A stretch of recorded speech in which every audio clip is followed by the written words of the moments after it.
Is it entirely possible that I'm going to be making a video talking about goth music and gothic literature at the same time?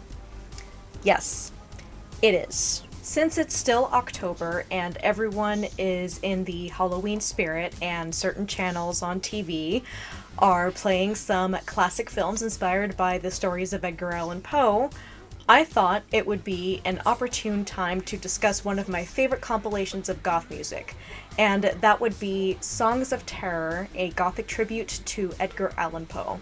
OMG, was it seriously just subtitled with a Gothic tribute to Edgar Allan Poe? That can't be right. Goth is about music and people. Gothic is about literature and buildings. How dare you refer to goth music as Gothic? Yeah.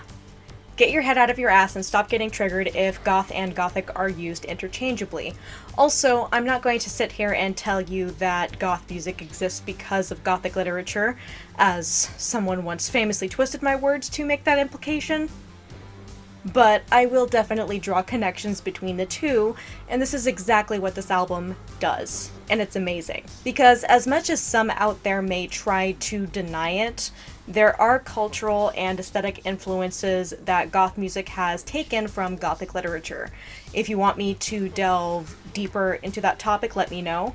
I'm still compiling extensive research on that particular subject, and it's pretty huge. It's big. Yeah. Trust me, the list is growing. One thing that I really love about compilation albums is that they are just so damn diverse. They're a really awesome way to sample a lot of different bands in one album without investing in one whole album by said band. It's great for discovering whole new bands that you may not have heard before that create some amazing music. One thing that can be very frustrating at times is when an artist will only be featured on these compilation albums and you can't find their work anywhere else. That was certainly the case with a couple of the artists here. Anyway, let's talk about this album. I'm so excited to discuss something regarding Edgar Allan Poe and goth music. Personally, I think they go really well together, and I think if he were around today, he would really dig it. When you look at the track listing, it'll list the title of the song, the artist, and in parentheses will list the story or poem that inspired it or is related to it. It's pretty cool. The first track on this album is Decline and Fall by Midnight Configuration, and they tied this with Fall of the House of Usher.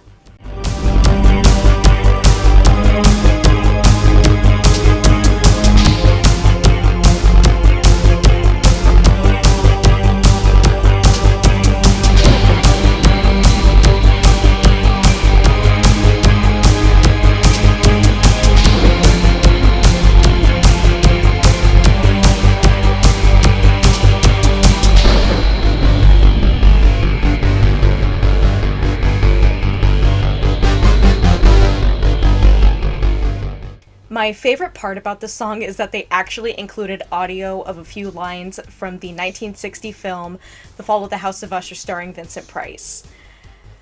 That just thrilled me when I heard Vincent Price's voice there. The pipe organ here is also a really nice touch.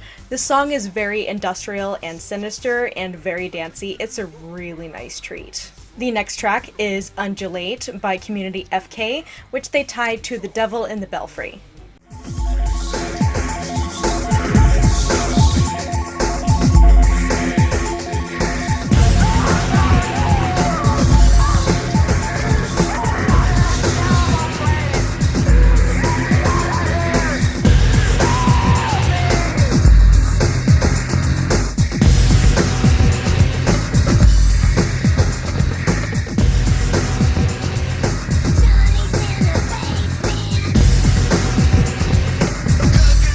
This one is also very industrial in nature, with a lot of background noise from an old horror film.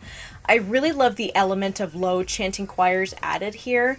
It's really sinister and unsettling, but very dancey. It definitely captures the terror of the last moments of the story.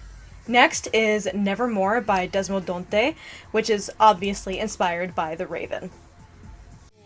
Is this the dead say nevermore? could see all of this and never more than we could see all of this and never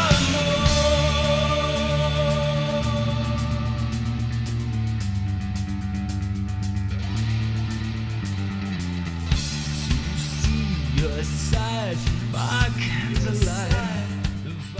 This drifts more into the gothic rock side of things, and it really is so melancholy and beautiful.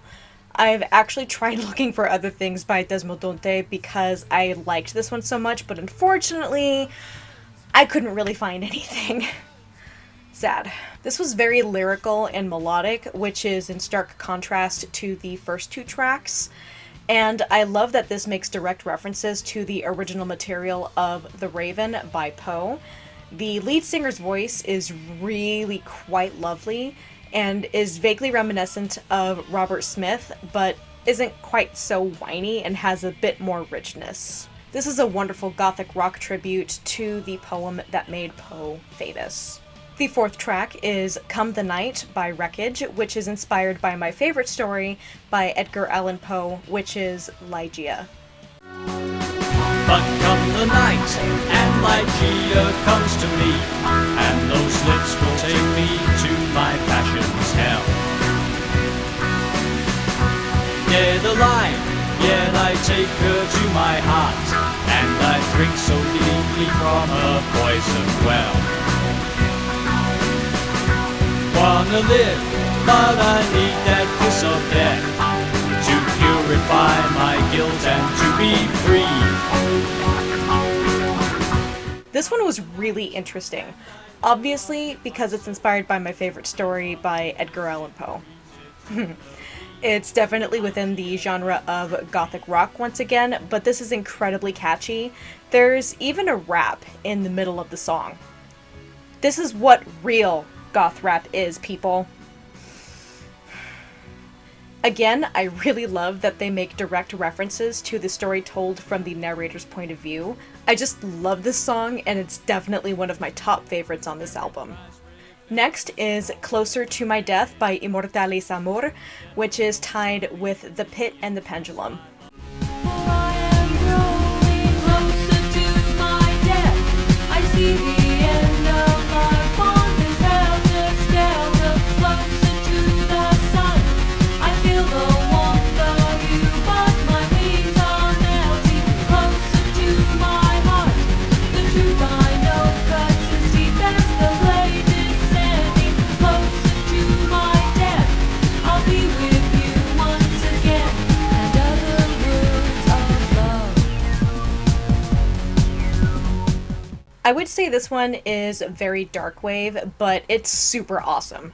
Again, it makes direct references to the story, and I love that they prove that they actually read the story.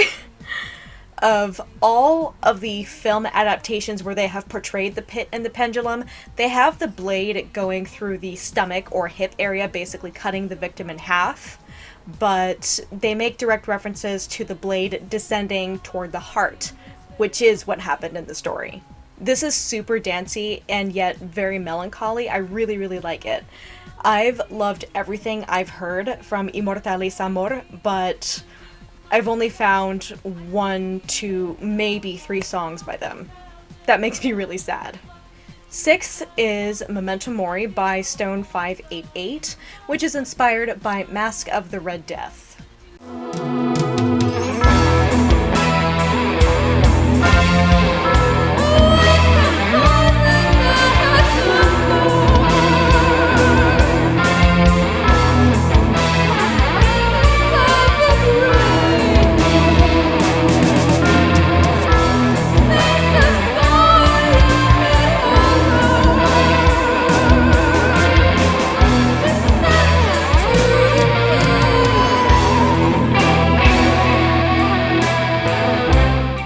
Here we are again with 90s goth rock. I do enjoy Stone 588. I love the gothic rock sound combined with a female operatic voice. I will say the vibrato in the voice of the lead singer is a bit too fast for my taste, but the aesthetic is still wonderful. The direct tie between this song and the story is the fact that they incorporate the 12 strokes of the bell of a clock striking the hour of midnight. If you remember the story, all attendants of the masquerade are very disturbed by the sound of the clock tolling the hour, and at the stroke of midnight, the Red Death makes its appearance. The song's lyrics definitely make direct references to different parts of the story as well. I'll let you guys see that for yourself because it's really cool. Really, really cool. The following track, which is my favorite here, is Through the Pale Door by Faith and the Muse, which is inspired by the poem The Haunted Palace.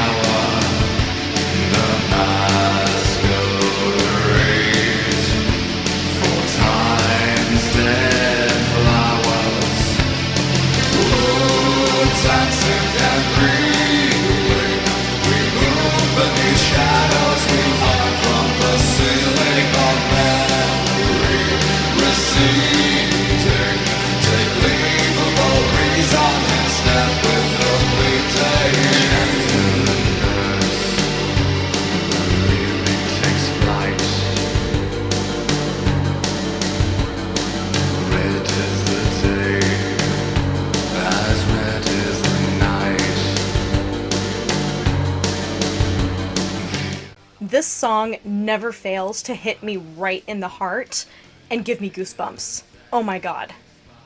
It's just so beautiful. First of all, the 6/8 time signature is really, really intoxicating to me, like a drug. On top of that, this is a true waltz that Poe would be proud of. They even have one of the guitars here imitating a lute, just as the poem references spirits moving musically to a lute's well-tuned law. And that was just so cool.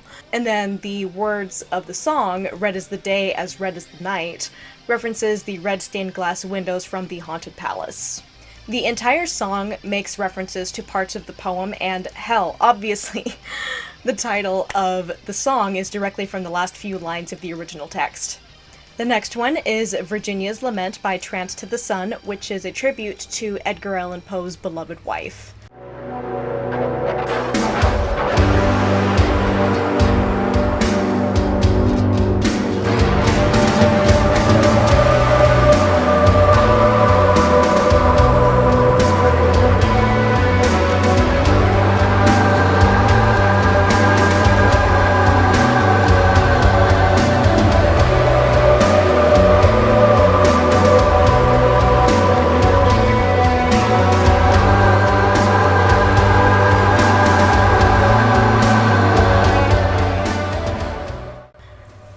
Little tangent here. I don't understand why people think Edgar Allan Poe's wife's name was either Lenore or Annabel Lee.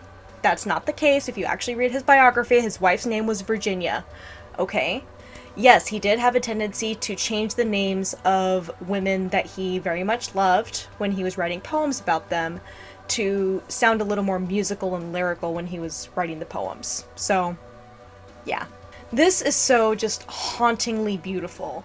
Ghostly female voices, the wonderful 9/8 time signature, the strings, the melancholy guitar. Ugh, it's just to die for. I already love Trance to the Sun, but this is really breathtaking. Ninth here is Silence of My Solitude by Stun Gun, which they tie to the poem Dreamland.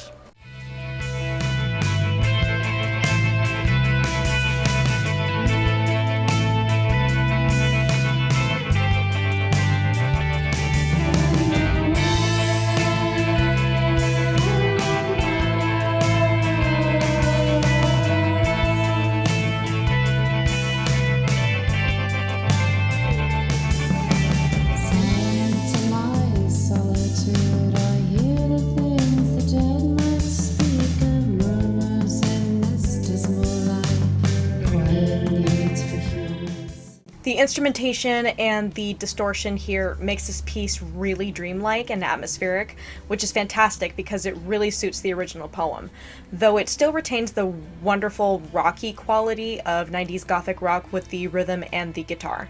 The poem itself speaks of sorrow and solitude, and the song is tied into it in those themes. I also love the ghostly voices in the beginning and the end of the song. Next is Dream Within a Dream by Jennifer Hope, which, as the title suggests, is inspired by the poem of the same name.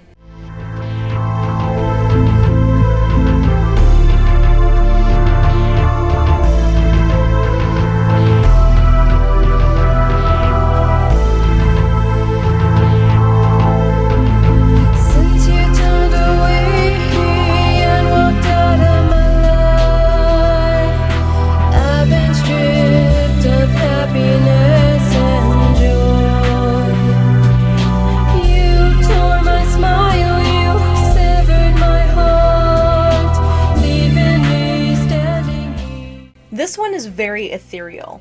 If you love ethereal music, you'll love this.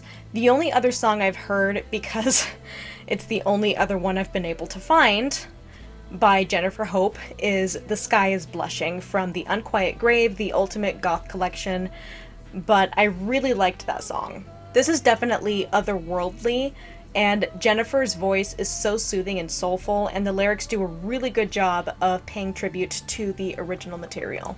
Number 11 is Evil Eye by Fear Cult, which is inspired by The Telltale Heart, which for a lot of us, we read for the first time in 7th grade, and it changed us forever.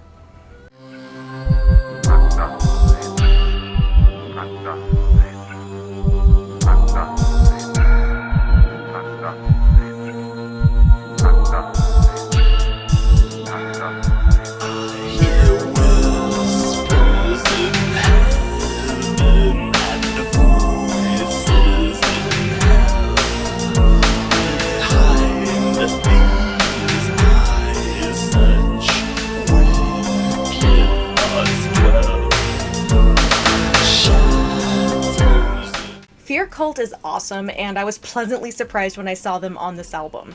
The beat is very steady, and the synthesized hits here are very sinister, and when it's paired with the very morbid and ghostly voices speaking of an eye that fills you with the desire to kill, it's wonderful. It's literally just like the story. It's great. After that is Alone by Cruciform, which is also inspired by the poem of the same name.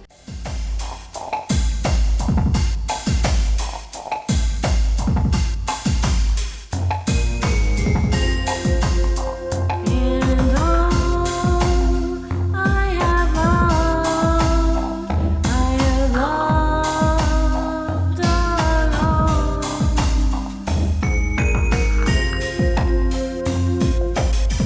From childhood's hour, I have not been as others were. I have not seen.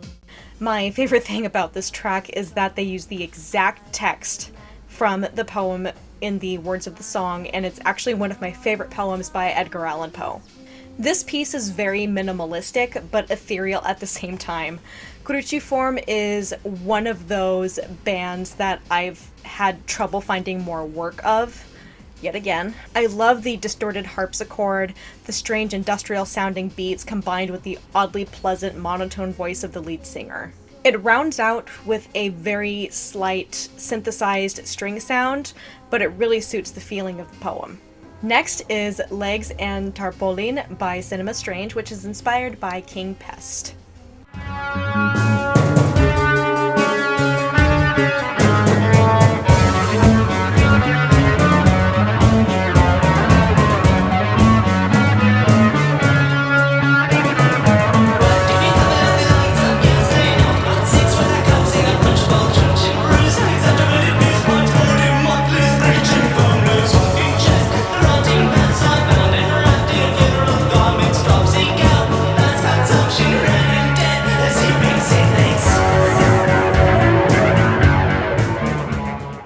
This one starts with the sound of howling wind and a very lovely exotic guitar and marching drums.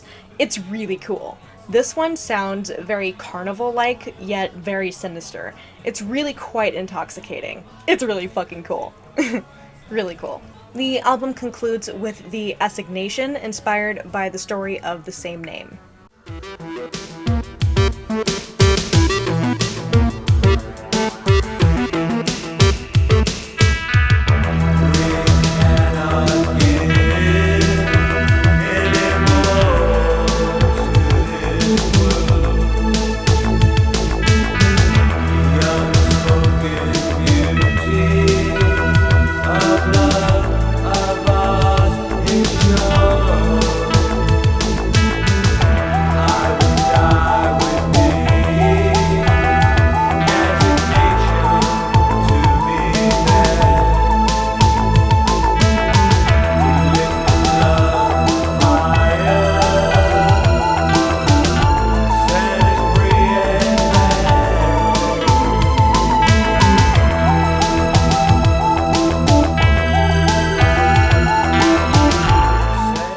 The song starts off with the beats counting off, but then erupts and evolves into several different layers.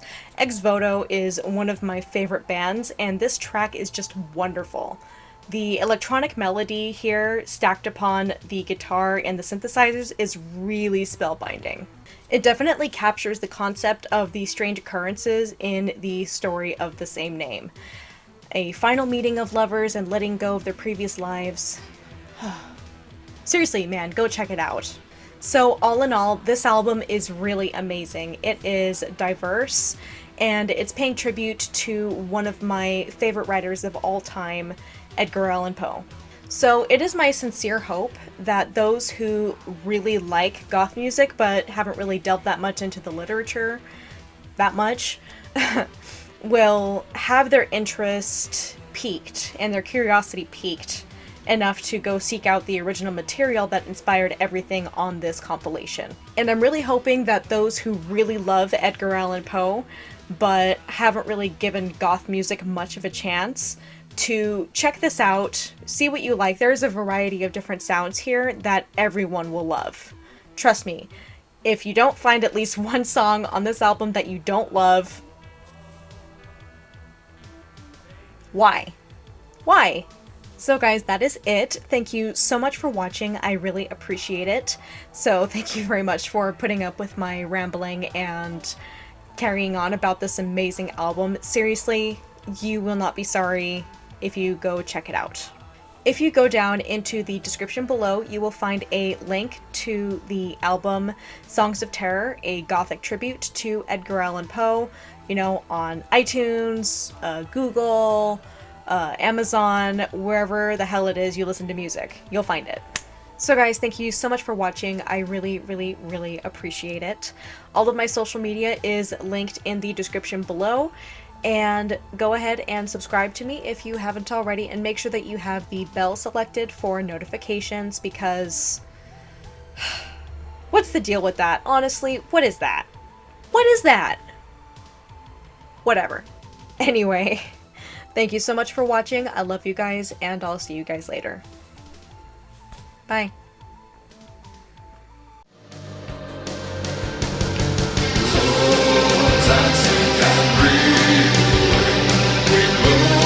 Shadows we hung from the ceiling, all memory receded. Take leave of all reason and stand with the bleeding shadows now descending to join in the madness, the song